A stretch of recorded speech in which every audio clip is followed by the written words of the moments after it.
Hi everyone, welcome, and I hope you'll enjoy the discussion this afternoon. I'm Tom van der Hoven, International Development Consultant for IIMC. I have Sarah Jeffries with me today, and we'll be talking about hybrid meetings and the challenges that poses to clerks and democratic officers. Welcome, Sarah, and thanks for agreeing to share your views with us today. Tell us a bit about yourself. Okay, I am the clerk to two very small parishes, Maiden Bradley with the Armfield Parish Council in Wiltshire and Horningsham Parish Council in Wiltshire that actually has Longleat House in it, so I have a safari park as well to deal with. I am an SLCC advisor and induction support officer as well, so I teach yoga. So I know both sides of the story, from a larger town clerks to a medium and a small clerks with the issues that go on. But at heart, I'm a small parish clerk. Right. You also were past president of SLCC, if I'm correct. And you also currently one of the IIMC Region 11 directors. I am, yes. I missed that off. It starts to sound like I have so many titles. But I thought I'd just mention it because we're very proud of you. Thank you. Interesting that you work for two parish councils. Does that cause conflict sometimes or not really? No, actually, it's turned out to be a huge advantage. And I think smaller council clerks who work part-time really ought to think about adding other councils to their remit, because the councils can share the cost of training, they can share the cost of equipment. What I'm learning for one benefits the other, so any course you do is really beneficial. And they are small councils. The population for Maiden Bradley is only 331. I only have 289 in Horningsham, so they're quite small parishes but very interactive. Oh, interesting. And how many councillors are there? There are 7 councillors in Maiden Bradley, but there are 11 in Horningsham. It's quite a large team there for a small area. I did, when I first went there, query this, but no, it's correct. There needs to be 11 for that area. Oh, interesting. It was interesting speaking to some of our American colleagues and some other councils. I spoke to Mina Barbaras yesterday. They have about 250,000 population in the city, and then they've got a larger regional area. They've only got 6 council members. Yeah. And then I think back of Test Valley, where I used to be, and we had about 120,000 population with 48 councillors. So quite different how things are, how democracy works in the different countries. Yeah, very interesting. Yeah. Councils have been hosting virtual meetings during the pandemic, but I can imagine as we come out of lockdown that there'll be the hope to meet face-to-face again, or that's some of the feedback I'm hearing. But then others are saying, well, virtual meetings have advantages, less travel, more flexibility. What's been your experience? Well, it was quite interesting. When we first were given the permission to use virtual meetings, it was like coming up against a brick wall with my councillors. Several are not IT literate. There was this real brick wall, and in the end, I actually said, I am calling a meeting. We are having a meeting. I do have a lot of delegated powers, but I didn't like using them all the time. I wanted that councillors to get together. It's really important at that time that they met and discussed things. So those who were less able, I arranged individual tutorials. I actually had to learn the system myself. I'd never done virtual meetings, so to suddenly have that foisted on you as a small parish clerk was a bit startling. I took the route of teaching the oldest councillor the system first. My view was that they were going to be the hardest to teach, and actually when I taught them, it would set the cat among the pigeons as to say, well, if the oldest one can, why can't you? So yeah, and it worked. It was the best thing I did. I did a couple of meetings with this councillor. We just did little sessions. I got them to contact me, I contacted them, and we got them to play with the different systems on it, how to mute, how to unmute. So it did take time. I did then work around the rest of them. Obviously, once I got sorted out, we did a first trial session with the whole council, just to chat, just to make them feel comfortable with using the system and how the meeting was going to be worked. And then actually they have absolutely embraced the system. Meetings are more efficient. I will say there'll be a lot of small council clerks. I would say that my councillors are actually reading their agendas more beforehand as the camera's on them. We have less wasted chat. They're more precise when they have a conversation. I had the biggest development plans to comment on for Maiden Bradley. It's a small village. There were 10 houses being put in there, which is quite a lot for a small village. And I was overly concerned, how would this go with half the village attending online? But actually, because you have more control over who speaks, when they speak, you can mute, unmute. And I suppose quite luckily, my chairman is ex-military, so we planned it with precision. And it's been an absolute game changer. It was a brilliant meeting. Everyone had a say. It was very clear. People didn't talk over each other. They didn't have that opportunity. So I think the virtual meetings have been an absolute godsend. They are so much better. That's very interesting. What's going to happen in the future? Will people, members and public may want to have a choice as to how they attend the meetings. How will you manage that between face-to-face and virtual in the same meeting?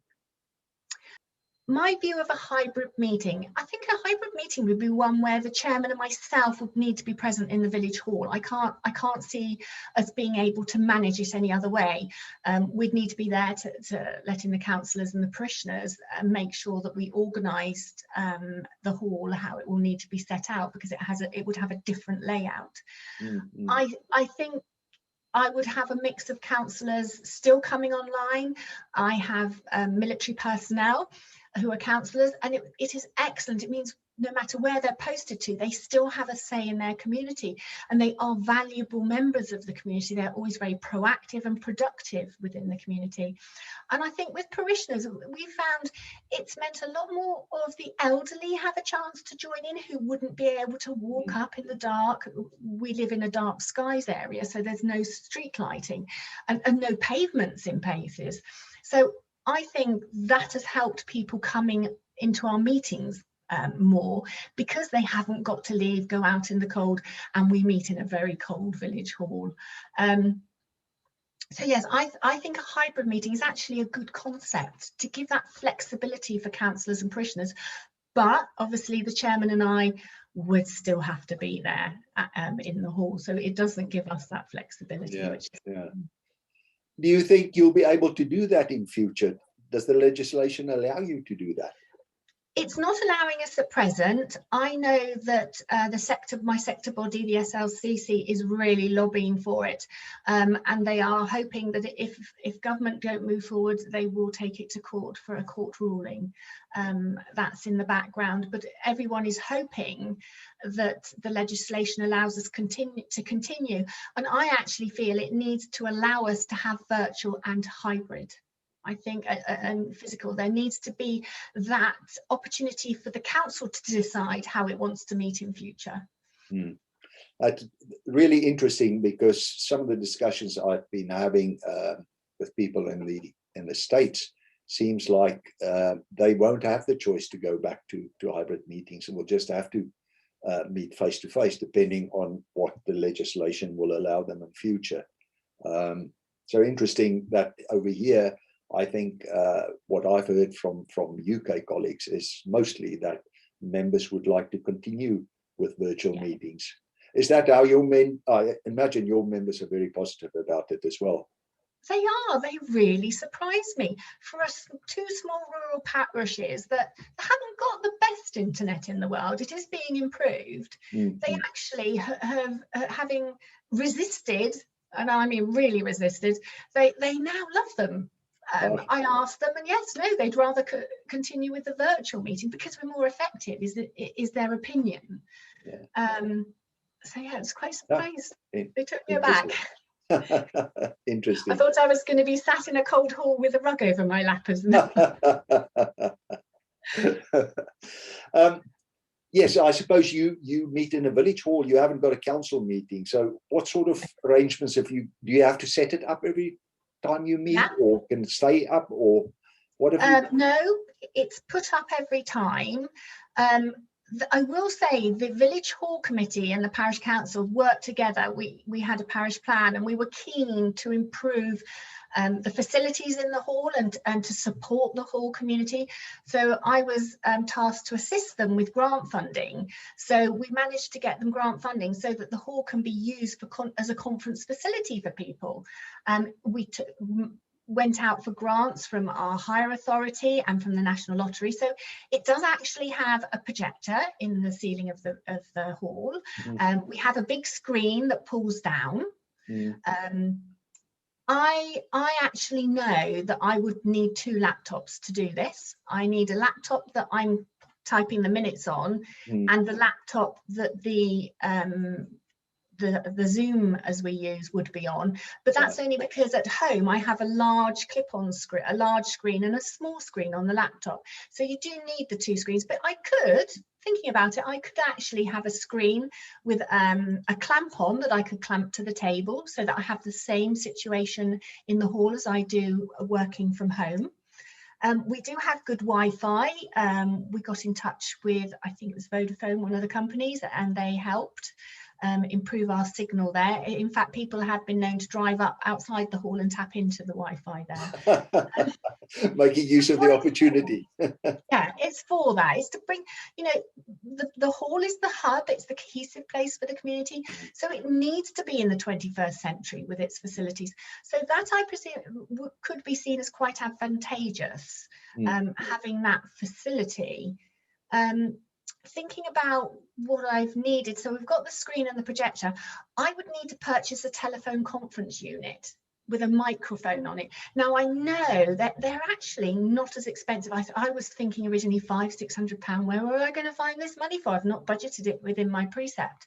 But they're about £130. I can pick up one that does up to 30 people. Yeah. Now, being a small council, it's not very often we get more than 30 people there, but it would suit its needs. That could be used on a table front. So that will be the only purchase I can see at the moment that I would need, and maybe an extra microphone, which aren't expensive items.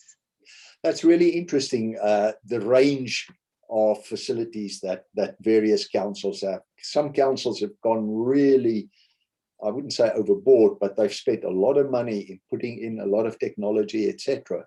And then you speak to somebody like yourself and some of the others I've spoken to, you can actually do it very simply and not that costly. Because I think that's people's main concern is, well, when you start talking about hybrid meetings, what's it going to cost? How expensive is it, etc.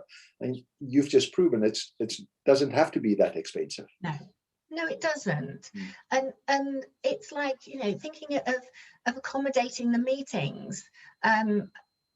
Actually, your hall or your room will be restricted with your risk assessment.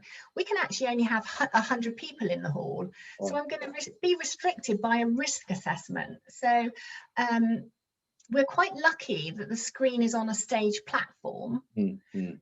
I believe that if, having experienced one of the IIMC hybrid meetings where I was here in England, Hans was in Holland, and we were sat in the meeting over in America, and actually it worked really well. Yeah. So thinking about how that went and how I felt as being one of the people coming into this meeting, I think with the screen where the Zoom is projected on, so we can see the pictures of the people virtually, and then to have the public with their backs to the screen or in a horseshoe in front of it, with the councillors then coming on board, it means everybody can see. They may have to turn their heads a bit, but you could all see the screen and see everyone.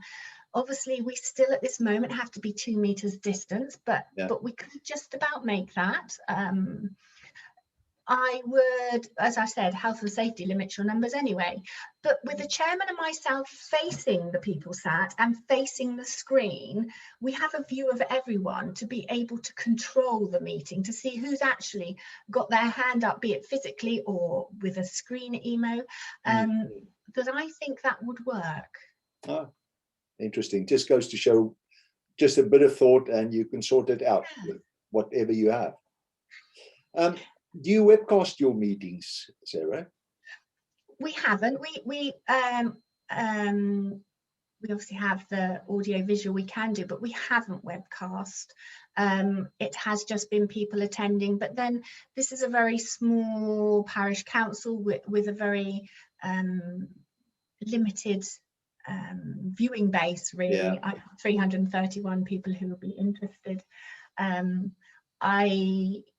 I did think at one point it would be really good to allow, to encourage students from the society to watch some of the meetings, because actually with the degree course you spend time going into council meetings to learn how they are and the differences, and I think it's a really good learning point. So yeah, I think with the screen, I've got, my laptop has speakers with the connector conference telephone point set up in a table in front. The projector, we could tap into the speaker system in the hall that's already there. I think that's another good way. Voting, we can either use the chat system if all the screens, the views of all of the participants aren't all on one screen. It's quite useful to use the chat system and get people to put their name and how they're voting. And yes, I have to take a note of that, although I have been known to pick up my iPhone and take a picture of the chat, so I haven't got to write it down. But that's just using your initiative when you want to speed things up. So I think that would work really well. It has with our virtual meetings here. So the fact that you don't webcast, you comply with legislation by having your meetings open to the public. Am I right? That's correct. Yeah, that is correct. I did speak to council about recording and uploading to YouTube, and they weren't very keen at first. They haven't quite got there, but I'm working on it. I am trying to bring my council into the 21st century, and I will get there. But you have to take things slowly. You have a large proportion of your councillors who are more elderly, who IT is not a comfortable area for them. But we'll get there. But you have, one has to appreciate that, you know, not every councillor will be at the same level as far as technology is concerned, and you just need to be able to work with them all. So yes. you're the only clerk, you're the only staff member, if I can put it that way. Yes, I am. So when you run a meeting, you do it yourself. There's nobody else. Yes, I do. Yeah. My chairman was not keen on running the Zoom. He is one of my not so IT happy people. So yes, baptism of fire for me. I sit here and I let everybody in. I have found it quite useful.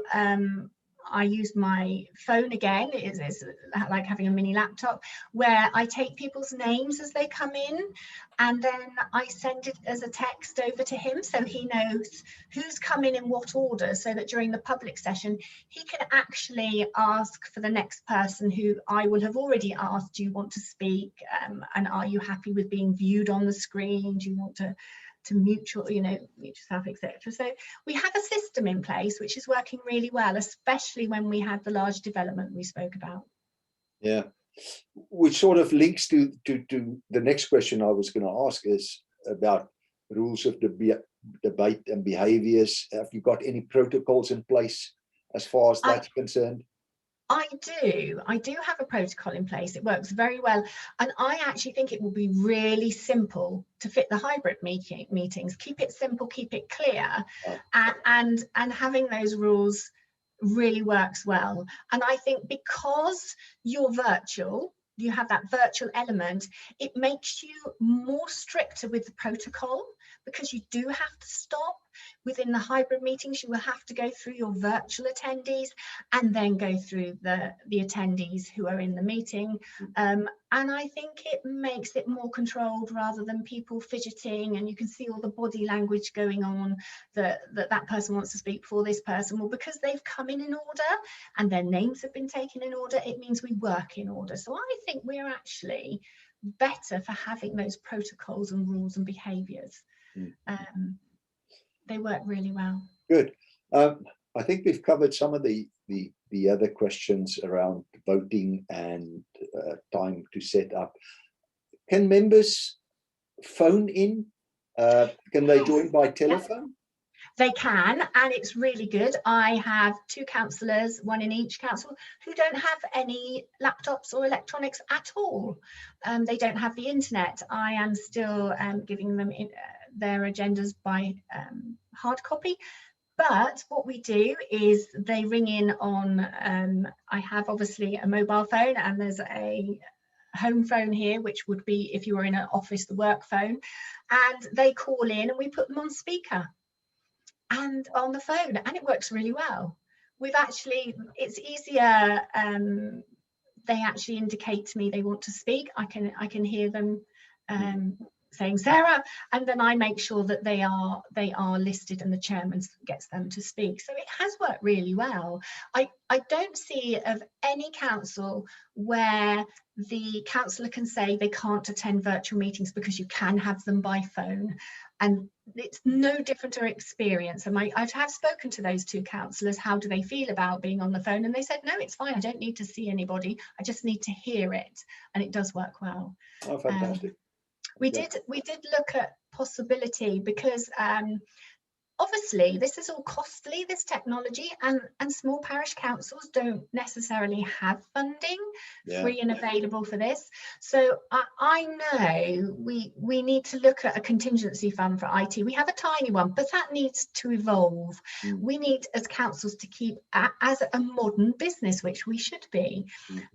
So yes, I think a public works loan could be sought, so that the council could remain democratic. For even the smallest council with its technology, you could go to a public works loan quite effectively to gain the amount of money you'd need to set this up, and then pay for it over an extended period. The government give us such a good interest rate that I don't see any small council not being able to fund the IT. Yeah, no, that's good. You obviously work in a small council, you're the only person there. Is there any way in which you get support, either through your association, colleagues? How does, if you don't know how to do things, or if people listening to this don't know what to do, can they contact you? Is there something through SLCC? I would say I have had to learn on my feet. I'm not as IT literate as many. My children always say that they're my teacher now of IT. It's changed. For me teaching them, they teach me. I think even the smallest council clerk who has no IT knowledge, get them to ask their SLCC local branch, speak to your local branch, because actually your branch members love to help each other. And we are arranging for hopefully one of our branch members to give us a rundown on how this can work, what's good practice, where to get advice. There's always somebody in your branch who has good IT knowledge. I think asking a local company, just asking if you can speak to them and what they would recommend, what they're just telling you and recommending you is good information and helps you work forward. That's how I actually found out about the conference phones. I spoke to an IT company that I have used once in a while to sort out a problem on my computer. I don't have an IT team, it's too expensive for me as a small council, but I phoned them up, said how on earth would I do this? And we had a really good conversation. As I said, I googled, I found that I can get these conference phones online. There's plenty of companies out there, and they're at what I call inexpensive against what I thought it was going to cost. I think moving forward with hybrid meetings, I think there will be more information coming through from your society, and I think commercially that there will be companies that we can tap into who will certainly want to help.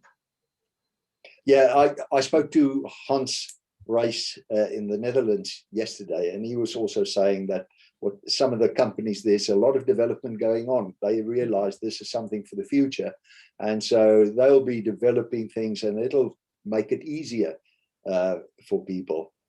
Yeah, it really will. It will change. And I think we've changed so rapidly having virtual meetings that hybrid is just going to be a natural progression. Yeah. Yeah. I think, yes, as a clerk, it's like, oh my God, how on earth am I going to do this?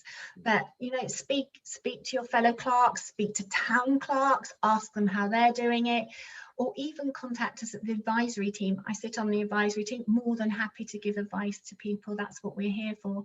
And I do believe that the National Association of Local Councils will bring out some information on this, but obviously we're all going to be working with when the legislation comes out.